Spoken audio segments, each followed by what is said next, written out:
सभी मित्रों को सादर नमस्कार।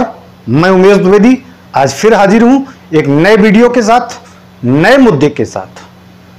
आज का हमारा अपना मुद्दा है नैतिकता एवं मर्यादा के मामले में हम कब अव्वल होंगे, कब आगे आएंगे। नैतिकता, मर्यादा एवं आदर्श मूल्यों के लिए दुनिया में पहचान बनाने वाले भारत की राजनीतिक महत्वाकांक्षाओं ने लगातार नैतिकता को तार तार किया है।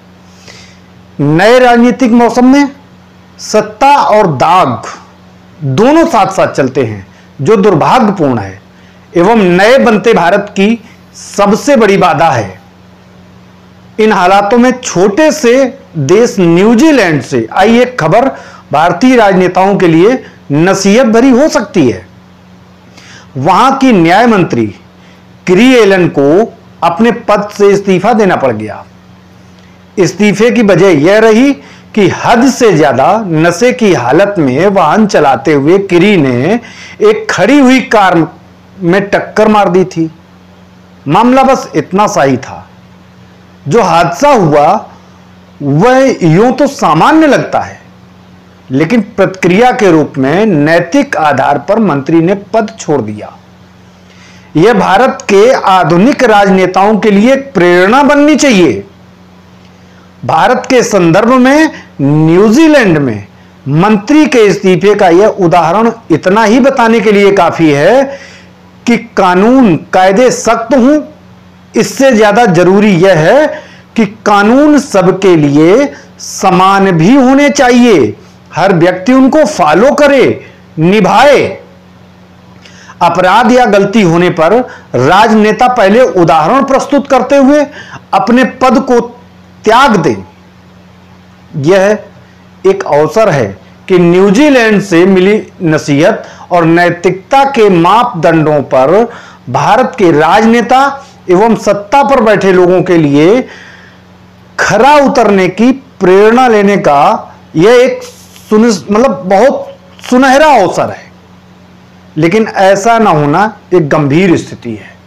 मणिपुर में 4 मई का एक वीडियो वायरल हुआ जिसमें कुकी समुदाय की महिलाओं को मैतेई समुदाय के पुरुषों के एक समूह ने नग्न परेड कराया। कहा जा सकता है कि उनके साथ हद से ज्यादा दरिंदगी की गई। मणिपुर की घटना पर प्रधानमंत्री नरेंद्र मोदी ने कहा कि 2 महिलाओं को नग्न घुमाने की घटना ने 140 करोड़ देशवासियों को शर्मसार किया है। लेकिन प्रश्न यह है कि वहां के मुख्यमंत्री ने इसकी जिम्मेदारी लेते हुए अपने पद को त्यागने का उदाहरण प्रस्तुत नहीं किया। आखिर क्यों? कौन सा बड़ा संरक्षण प्राप्त है? इससे पूर्व लंबे समय तक ब्रजभूषण शरण सिंह पर महिला पहलवानों से लगातार यौन उत्पीड़न के आरोप लगते रहे, प्रदर्शन होते रहे। उन्होंने सच्चाई सामने आने तक अपने पद से त्यागपत्र क्यों नहीं दिया? आखिर इसका कारण क्या है? नैतिकता का मर जाना, दब जाना, खत्म हो जाना। जबकि उन पर भारतीय दंड संहिता की धारा 506, 354, 354A और 354D के तहत आरोप तय हो गए हैं, पुलिस द्वारा तय कर दिए गए, चार्जशीट लगा दी गई है। इससे पूर्व लखीमपुर खीरी में जिस क्रूर तरीके से मंत्री के बेटे ने हिंसक घटना को अंजाम दिया, उसकी वीडियो भी वायरल हुई। इसके बावजूद संबंधित मंत्री महोदय से ना तो इस्तीफा लिया गया और ना एक जिम्मेदार पद पर होने की नैतिकता के निर्वहन के लिए इस मामले में न्याय होने तक स्वयं इस्तीफे की कोई पेशकश की गई। वर्तमान दौर पर निगाह डालें तो राजनीति में संवेदना, मर्यादा और नैतिकता लगातार क्षीण होती जा रही है, गिरती जा रही है, जो न केवल राजनीति पर बल्कि मानवीय संवेदना को भी कटघरे में खड़ी कर देती है। अभी तक यह अमीर बापों की नशे में धुत संतानों द्वारा गरीब लोगों को कुचलकर मार डालने के ही मामले में ही चर्चाएं सामने आती थी। लेकिन जब कभी समाज में अमीर और रसूखदार लोगों द्वारा जघन्य अपराध किए गए तो पूरे समाज ने विरोध में उतरकर अपने सभ्य होने का प्रमाण दिया था। नैना साहनी तंदूर हत्याकांड हो, या नीतीश कटारा मर्डर केस हो, या निर्भया का मामला हो, इन मामलों पर पूरे समाज ने एकजुटता दिखाई थी। लेकिन लखीमपुर खीरी कांड हो गया, ब्रजभूषण की घटना, इन सभी घटनाओं ने हमें सोचने के लिए मजबूर कर दिया कि मानवीय संवेदना का स्तर लगातार गिरता चला जा रहा है, या हम एक निष्ठुर और असंवेदनशील समाज होने की दिशा में तेजी से बढ़ रहे हैं। राजनीति में अनैतिकता तरह तरह से पांव पसार रही है।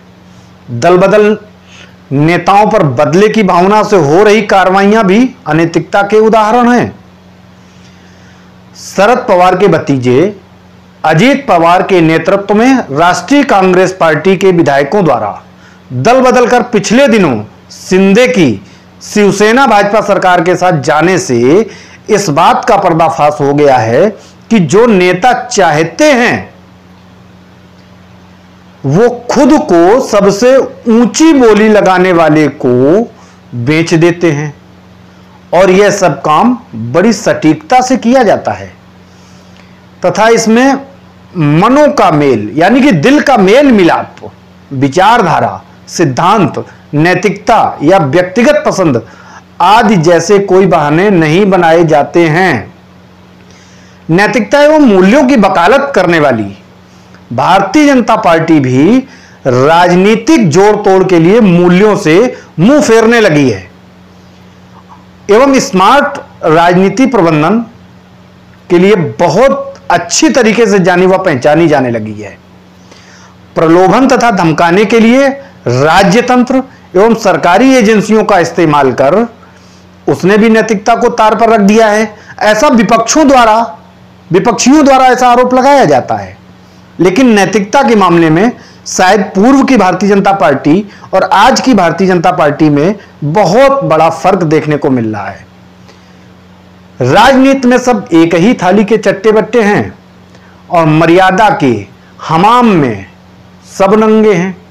यह राजनीति का एक कटु सत्य है। बिहार के नीतीश कुमार पिछले वर्ष अगस्त तक जब जदयू ने पाला नहीं बदला था, वह मोदी का गुणगान करते हुए थकते नहीं थे कभी, किंतु अपने मित्र से दुश्मन और दुश्मन से मित्र बने लालू की राजद के साथ सरकार बनाने से उनका रुख बिल्कुल बदल गया। ऐसा लगता है कि राजनीति में अब नैतिकता भी सनी लियोनी की तरह जीना सीख गई है। वह आधुनिक ख्यालों में पूरी तरह स्वतंत्र, मर्यादा एवं नैतिकता विहीन विचारधारा की हो गई है। सारे राजनेता राजनीतिक दलों के नंगे बदन को देखकर भी विचलित नहीं होते हैं, फिर भी आम लोग या फटे कपड़ों से ढके भूखे लोगों को आशा है कि राजनीति की नैतिकता किसी तरह पूरी तरह ढक जाए। लाल बहादुर शास्त्री एवं अटल बिहारी वाजपेयी की उच्च राजनीतिक परंपराओं वाले देश में अपनी जिम्मेदारी को तय करते हुए स्वयं इस्तीफे की उम्मीद तो खैर आज के इस दौर में बेईमानी ही समझी जाएगी, क्योंकि यह वह दौर नहीं है जब राजनेता अपने विभाग से संबंधित किसी और की गलती पर भी इस्तीफा दे दिया करते थे या एक मत के लिए सरकार को गिरने देते थे। अटल बिहारी की सरकार इसका उदाहरण है। खुद को कानून से ऊपर समझने की फितरत रखने वाले भारतीय राजनेताओं एवं मंत्रियों के लिए छोटे से देश न्यूजीलैंड से आई खबर निश्चित ही अनुकरणीय है। प्रश्न है कि न्यूजीलैंड की तरह हमारा देश कानून का सख्ती से पालन एवं नैतिक निष्ठा दिखाने में कब तक निस्तेज बना रहेगा। न्यूजीलैंड में न केवल कानून सख्त है बल्कि नैतिकता और मर्यादा के मामले में राजनेता दूसरे देशों के मुकाबले कहीं ज्यादा सतर्क हैं।